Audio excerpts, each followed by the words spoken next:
Mari masuk.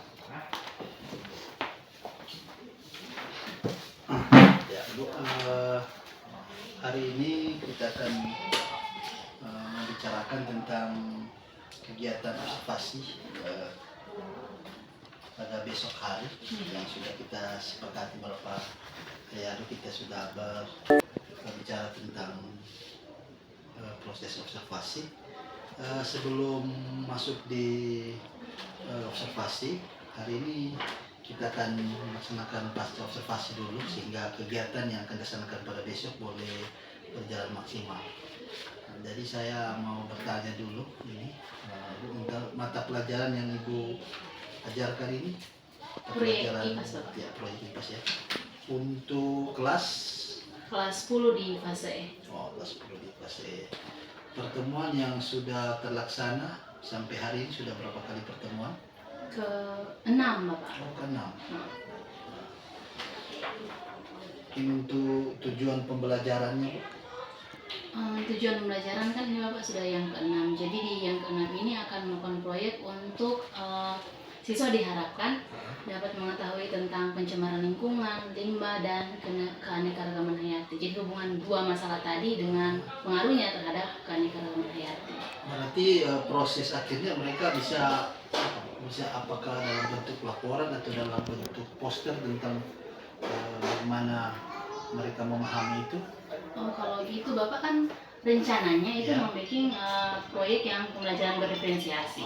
Di pembelajaran diferensiasi itu ada 3 kelompok yang bahas limbah dan sampah, kemudian keanekaragaman hayati. Jadi ada yang buat poster, ada yang membuat tempat sampah, ada juga yang menganalisis masalah lingkungan dan pengaruhnya dari manusia begitu. Untuk modelnya, model pembelajarannya yang Ibu pilih di situ agar dapat menunjang untuk kegiatan pembelajarannya. Kalau model pembelajaran yang cocok dengan kegiatan tadi itu menurut saya PJBL, Bapak. Jadi besok untuk kegiatannya Ibu memakai PJBL ya untuk kegiatan pembelajaran yang baik. Mungkin untuk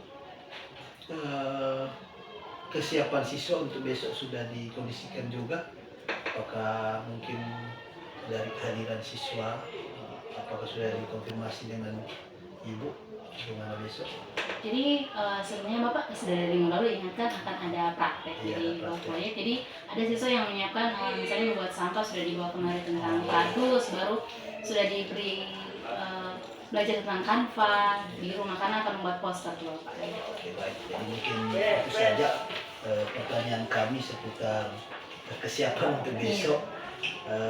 Pada intinya kami sebagai pimpinan sekolah, kepala sekolah terus mendorong bagi semua guru, apalagi Ibu sekarang yang menjadi tujuan observasi kami, untuk bagaimana tetap semangat dan melakukan apa yang sudah dicantumkan dalam rencana pembelajaran yang ada, agar benar-benar kegiatan pada besok itu bisa bermakna ke siswa, bisa membuat siswa itu mungkin pertama senang di kelas dan menikmati proses pembelajaran yang ada. Jadi mungkin itu yang bisa kita bicarakan hari ini seputaran persiapan pada kegiatan besok. Mungkin itu, Bu. Terima kasih sudah datang ke sini ke ruangan saya. Besar harapan semoga pembelajaran pada besok hari boleh berjalan dengan baik. Besok ya selalu baik. Terima kasih Bapak. Tadi Enci sudah menjelaskan mengenai tujuan pembelajaran. Kita akan masuk kegiatan inti kita. Sebelum mulai kegiatan inti, tidak lihat tegang di belakang, naik berdiri. Berdiri, senyum dulu. Ya. Pernah dengar restricting yang tepuk fokus? Pernah. Oke, tepuk fokus. Nanti kasih contoh. Tepuk fokus. Contoh.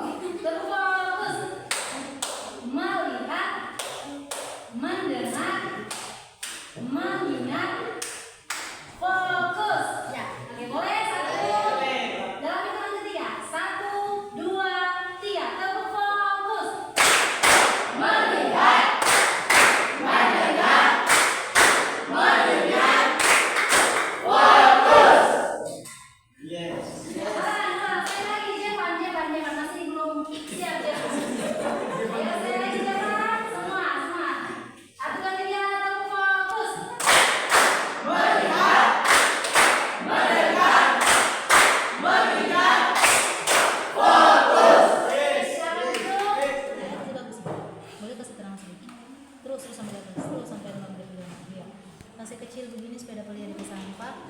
Oke, begitu.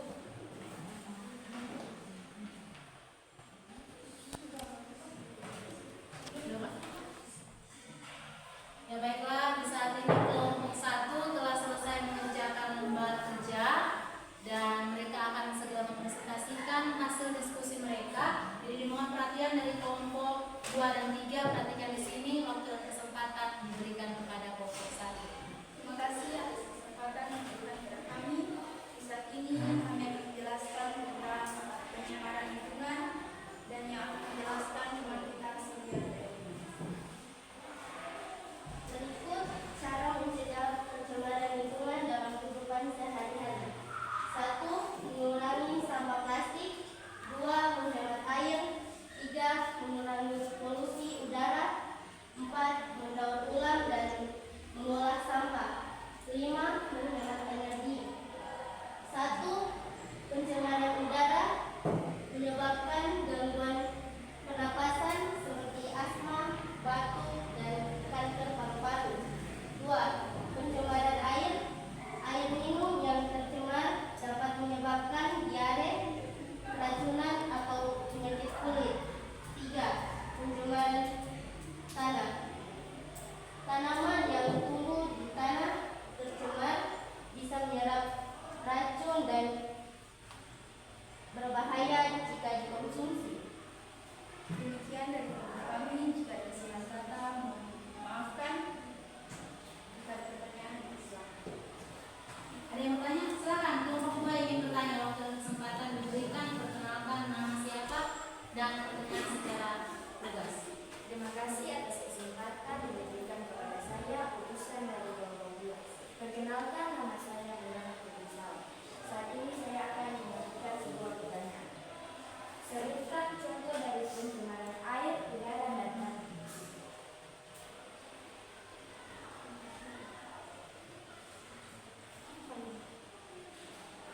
Baiklah, saya akan menjawab pertanyaan dari kelompok 2.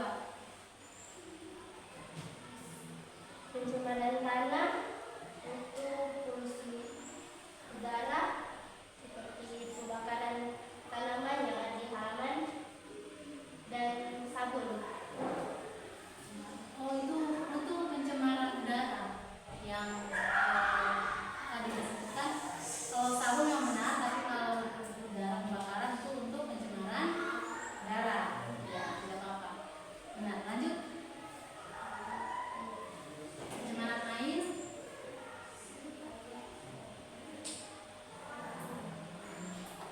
Sabun dan limbah. Ada teman yang mau bisa membantu, coba dipersilakan yang bisa membantu. Ya, ada teman lain yang akan membantu. Membuang limbah sembarangan, Ya, itu untuk pencemaran apa? air, Ya, air, benar sekali. membuang sampah di sungai, Ya, itu pencemaran air. Silakan pencemaran udara bagaimana? pembakaran sampah plastik, Iya, benar. Kemudian asap asap. kendaraan bermotor, Iya, benar sekali. Kemudian pencemaran tanah bagaimana? membuang air sabun sembarangan, Iya. Lalu ada lagi satu yang teman sempat sebutkan tadi. pembakaran ladang. Iya, benar sekali. Tepuk tangan untuk bisa membantu, kan? Jadi semua bekerja sama teman membantu. Demikian, ada yang masih mau bertanya, silakan. Yang kelompok 3, pas? Oke, terima kasih, sangat baik hasil presentasi Anda. Kemudian izin koreksi. Ya, walaupun contoh tidak tulis, tapi hasil pekerjaan Anda sangat baik. Sekali lagi tepuk tangan kepada kelompok. Berikutnya presentasi dari kelompok 2 dan 3. Waktu dan kesempatan diberikan. Ya, luar biasa tadi ya. Sudah berkeringat ibu ini. Semangat tadi dalam proses pembelajaran.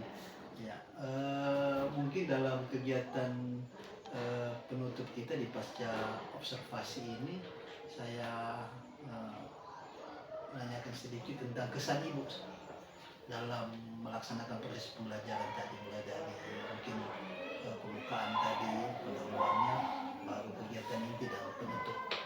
Menurut ibu bagaimana proses pembelajaran tadi di kelas? Pembelajaran tadi cukup menyenangkan, Pak, karena itu kan dalam materi yang diangkat adalah mengenai lingkungan siswa. Ya.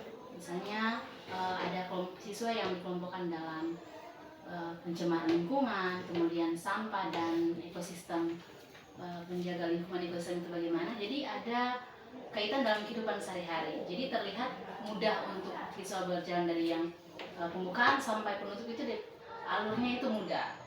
Siswa terlihat mudah beradaptasi walaupun ada kekurangan mungkin beberapa kelompok yang terlihat canggung dan sebagainya, tapi boleh berhasil Bapak sampai terakhir. Kalau keaktifan siswa gimana Teh? Tadi kalau keaktifan siswa mungkin karena memang setiap kelas itu Apalagi dalam proses tentang mereka berkolaborasi tadi untuk proyek yang dibuat, kira-kira bagaimana? Oh iya Bapak. Apa tadi tentang pembuatan Poster tadi? iya. Jadi ada, Itu gimana? kalau untuk yang poster, kelompok poster, nah itu kan dia siswa dalam satu kelompok itu kan dibagi menjadi ketua kelompok dan sebagainya yang harus berdasarkan HP. Jadi semua siswa itu diperkenankan untuk memberi inovasi masing-masing. Tapi ternyata hanya bersandar kepada 1-2 orang yang bisa menggunakan Canva. Jadi kesulitannya di situ Bapak. Mungkin kedepannya kalau kedepannya untuk pembelajaran selanjutnya didorong untuk bagaimana anak-anak ini bisa memanfaatkan semua teknologi yang ada, media yang ada. Pertama mungkin disimulasi dulu untuk bagaimana caranya agar benar-benar bukan cuma ketua kelompok, kan? Iya. Bukan cuma satu kelompok, tapi semua anggota berpartisipasi aktif dalam pembuatan poster tersebut. Baru kedua tentang manajemen waktu ya. Waktu tadi kalau tidak salah saya lihat agak Lebih sedikit. lebih sedikit ya. Itu tinggal ya, kalau menurut kita waktu itu tinggal dikembangkan lagi, tinggal lihat lagi bagaimana antara waktu pendahuluan baru inti dari pembelajaran bahkan penutupnya kan waktu yang tersedia tidak lewat, tidak molor. Karena kalau sudah lewat jauh sudah masuk jam berikutnya, mata pelajaran berikutnya, sehingga diperhatikan lagi untuk manajemen waktunya dalam proses pembelajaran. Tapi yang paling penting tadi saya lihat siswa sudah antusias, tinggal pemanfaatan poster dalam aplikasi Canva tadi yang masih agak sedikit yang menguasai, atau cuma beberapa orang yang menguasai. Jadi selebihnya sudah bagus Ibu, tinggal ditingkatkan lagi. Pertama tentang bagaimana pembelajaran ini benar-benar bermakna, benar-benar siswa dapat aplikasikan di kehidupan nyata mereka. Jadi mungkin itu, terima kasih sudah bersedia untuk diobservasi kelas di hari ini. Penampilan Ibu hari ini cukup baik, lebih ditingkatkan lagi. Intinya tetap semangat dan menjadi guru yang dirindukan oleh siswa. Ya, baik, mungkin itu. Terima kasih. Terima kasih Bapak. Permisi Bapak. Ya.